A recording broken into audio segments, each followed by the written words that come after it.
Gold serye! Maaga tayong nagising para pumunta nga dito sa branch namin ng Palawan. Kasi nararamdaman ko na talaga yung 24 karat gold bars ay tataas na lalo malapit na yung Pasko. So ngayon kasi 6,800 per gram. So ang naisip ko kasi yung 10 grams mataas na siya. Ang ginawa ko, yung 18 karat ko na mga alahas, isinanla ko para magkasya tong pera ko. So magbabayad na nga ako.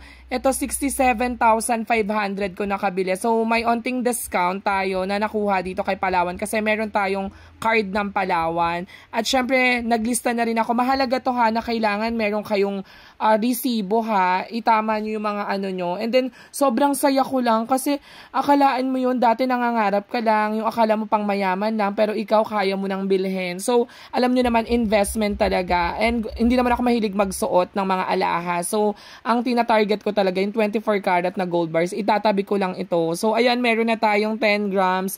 Ang saya-saya ko. Humingi rin ako ng previous na pa-wallet nila. So ito yung card ng Palawan. And ayan, itatabi ko to kasi soon magagamit ko siya ng pangmalakasan. So ayan na, ay nako, hindi ko alam. Napakasaya ko talaga na meron na akong ganto. So halos lahat na kompleto ko na ng gold bars. Ayan yung price niya, o diba? So yung isa na lang talaga 20 grams, pero yun kasi 136,000. So hindi ko ano kung makakayanan pa nating bilhin, pero laban lang. So grabe, oh my gosh, ang saya lang.